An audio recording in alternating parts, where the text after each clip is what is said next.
ሰላም ጤና ይስጥልን አድማጮቻችን፣ እንኳን ወደ ኳስ ነጋሪ በደህና መጣችሁ። ዛሬ የ16ኛው ዙር ትልቅ ቀን ነው። ካናዳ ጉዞዋን ስታጠናቅቅ ፈረንሳይ ደግሞ በጠባብ ውጤት ወደ ኳርተር ፍጻሜ ያልፋለች። ከዚያም ብራዚል ማታ ኖርዌይን ትገጥማለች። ወንበራችሁን ያዙ፣ ትንተናው ይጀምራል።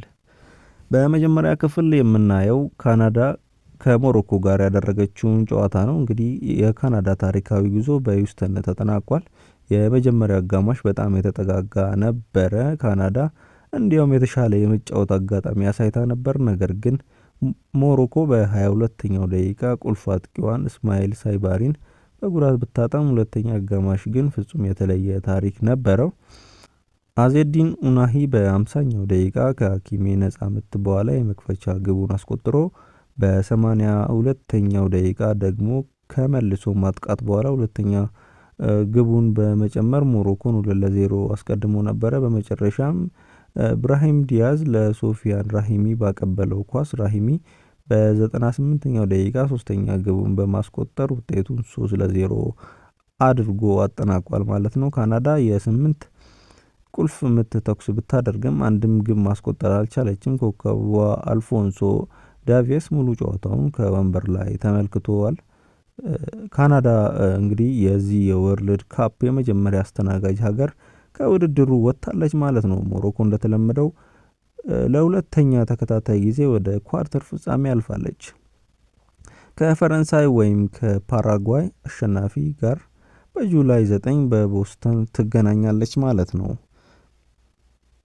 በሁለተኛ ዝግጅታችን ደግሞ እንግዲህ ፓራጓይ እና ፈረንሳይ ያደረጉትን ጨዋታ እናገኛለን። ይህ ጨዋታ ፈጽሞ የተለየ ስሜት ነበረው። በፊላዴልፊያ ከፍተኛ ሙቀት 38 ዲግሪ ሴልሺየስ ነው። እንግዲህ አድማጮቻችን የተጫወቱበት ሙቀት ፓራጓይ ጠንካራና በጣም አካላዊ የመከላከል ስልት ተከትላ ነበረ ለረጅም ጊዜ ፈረንሳይን ተቋቁማ ቆይታለች። ጎሉ እንግዲህ የተገኘው አንዱ ጎል ማለት ነው በሰባኛ ደቂቃ ነበረ። ዴዛይር ዱዌ በፍጹም ቅጣት ምት ክልል ውስጥ ከዲያጎ ጎሜዝ ግጭት ተከትሎ ወድቆ ነበረ። እንግዲህ ቫር ከተመለከተ በኋላ ዳኛውም ፍጹም ቅጣት ምት ሰጥቶ ኪሊያን ምባፔ ኳሷን በቅዝቅዝ በመምታት ግቡን ማስቆጠር ችሏል ማለት ነው።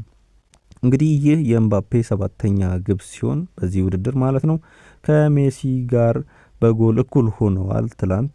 እንግዲህ በአጠቃላይ በወርልድ ካፕ ታሪክ ደግሞ 19ኛ ግቡን በማስቆጠር ከሜሲ 20 ግብ አንድ ብቻ ያነሰ ደረጃ ላይ ደርሷል። ፈረንሳይ እንደሚታወቀው 76% ኳስ ተቆጣጥራ 15 ሾት ስታደርግ ፓራጓይ ግን 5 ሾት ብቻ ነበራት። ጨዋታው በጣም ውጥረት የተሞላበት ነበር። ብዙ ካርድ ተነስቷል። ፓራጓይ በክብር ወጥታለች። ፈረንሳይ ግን ወደ ኳርተር ፍጻሜ አልፋ ሞሮኮን ትገጥማለች ማለት ነው። እንግዲህ በመጨረሻው ዝግጅታችን ደግሞ የብራዚልና የኖርዌይን ጨዋታ የምሽቱን ጨዋታ የምናገኝ ይሆናል። ማታ ደግሞ ትልቅ ጨዋታ ይጠብቀናል። ብራዚል ካርሎ አንቸሎቲ በሚያሰለጥናት ቡድን እንግዲህ ኖርዌይን ትገጥማለች። አንቸሎቲ ግልጽ አድርጓል ምንም እንኳን ኖርዌይ ኤርሊንግ ሃላንድ ብትይዝም ብራዚል ጸረ ሃላንድ ልዩ ስልት አትከተልም። ይህ የብራዚል በራስ የመተማመን ስሜትን ያሳያል ማለት ነው። እንግዲህ ኖርዌይ በበኩሏ በሃላንድ ኃይል ትታወቃለች። እሱ ደግሞ ከዚህ ውድድር በጣም አደገኛ አጥቂዎች አንዱ ተብሎ ይታሰባል። ብራዚል ግን ጥልቅ የተጫዋች ዝርዝር ያላት ሲሆን በጣም ጠንካራ ተመራጭ ናት። እንግዲህ የኳስ ነጋሪ ትንበያ ይሄንን ይመስላል። ብራዚል በምቾት ልታልፍ ትችላለች ብለን እናስባለን። ኖርዌይም እንግዲህ ቀላል ቡድን አይደለችም። ብራዚል ልፈትናት ትችላለች የሚል እምነት አለን።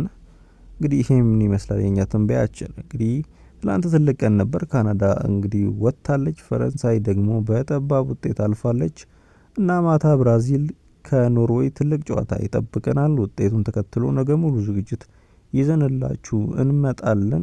ትንበያችሁ ምንድነው? ብራዚል ወይስ ኖርዌይ? ኮሜንት ላይ ነገሩን።